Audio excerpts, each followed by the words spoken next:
going in this direction with President Obama. And I don't hate President Obama, don't get me wrong.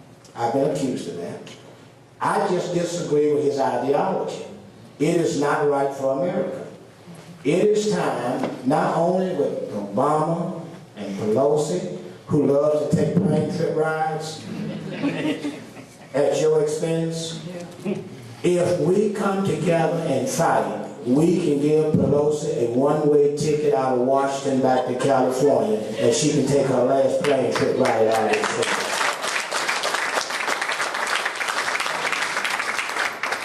I've seen the largest government expansion, and I never thought I would see it under a Republican administration. Yes, between 2001 and 2006, we had the largest government expansion since 1974.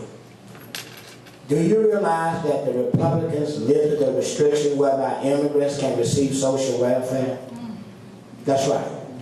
And 9 million people alone in 5 years were added to the food stamp program alone. That's not what America is about. 51% of the people in this country receive some type of government assistance. 49% are paying into the system. There's something wrong with that. I was at a Chick-fil-A, and there was a little 17-year-old young lady, and I was handing out my cards to her because I'll campaign anywhere I can campaign. And believe it or not, some young people are more conservative than you think they are. The problem is we have to learn how to reach them and talk their language. Well, I took some salt shakers on the table, and I showed her just the numbers. And I took the salt shakers and I used the illustration. I said, here you have this many people receiving, and you only have this many people giving. I said, so what do you think is going to happen? She said, we're going to go broke. It didn't take her long to figure that out. We have to speak in simple terms. People, Americans have gotten lazy. And they don't want to hear us with a long drawn out. We have to keep it simple. See, the problem is with conservatives today, they really do not understand President Obama.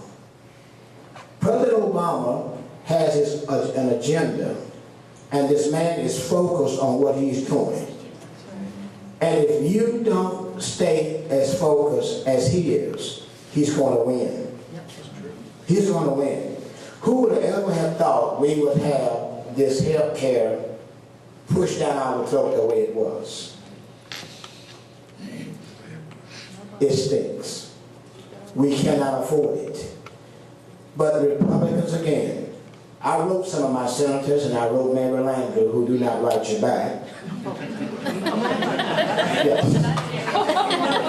One time I felt like I was a Lone Ranger, but everybody tells me she don't write them back either, so I didn't feel so bad. Well, she writes you back. I get written back, and I get these big long lines of paper, and she pretty well, it sounds like Obama preaching to me. Your staff writes you back. Oh, okay. She just regurgitates Obama, you know, that ideology to me. Well, I'm a little child. the next time she do that, you write her back and tell her she's acting stupidly. What do you mean by acting? She's acting stupidly. No, stupid. Yeah. But No, she's not stupid. let me tell you something. We cannot have any more government expansion. I have a plan of action for America, and let me tell you, it's going to take sacrifice on everybody's part. Nobody's going to be left out. We cannot keep fooling ourselves that we can go on and you got the Republicans and Democrats trying to play Santa Claus. The days for the government playing Santa Claus is over. We have got to get back to basics. You cannot have tax cuts and don't cut government. That don't work.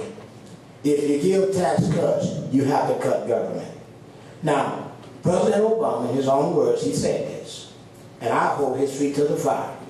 When he ran, you know, he said a lot of things. But he said that when he get to Washington, those programs and agencies that do not work, he will eliminate them. Isn't that what he said? Yep. I'm not lying on him. I'm not making anything up. That's what he said. Now that sounds like a good conservative. I don't know what happened, but he started acting stupidly. Okay? So, Mr. President, I have the same ideology. You go to my website, miltongordonusn.com, and I talks about the education department. I have been for years wanting to see the education department challenged. It has outlived its usefulness. It is a waste of taxpayers' money. We can save billions just by eliminating the education department. I'm running for the United States Senate because I understand from a middle class point of view and small business point of view that if you do not cut the head off and stop a lot of these federal mandates, that's the only way you're going to lower taxes from state level to local level. It had to start at the top because we allowed the federal government to take rights that it should have never had. I am a strong believer in state rights. I understand what state rights is about.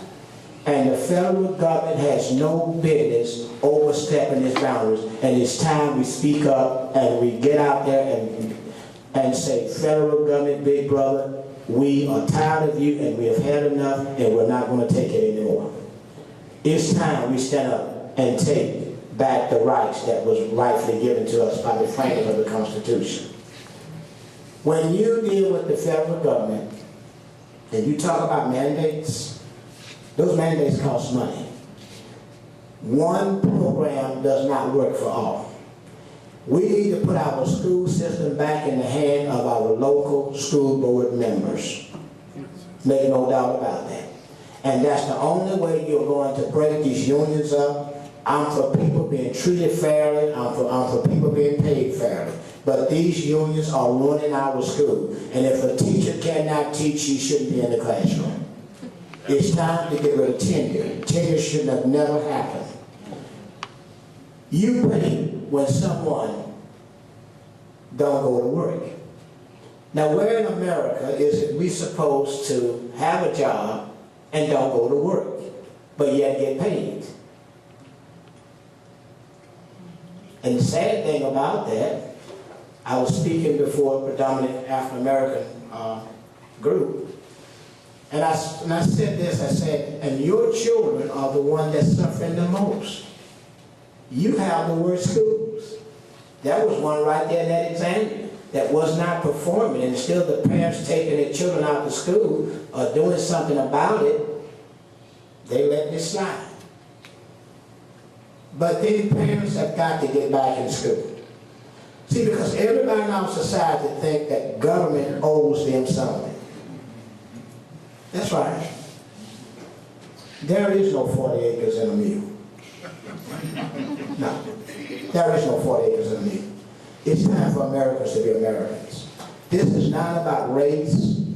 It's not about where you were raised, your background. I was raised in Samtown. And I know some of you may never heard of Samtown, Alexandria, Louisiana, but you know what? It was the raising down in Samtown. It was probably the poorest area in Alexandria. But out of that poor area, I had rich teaching.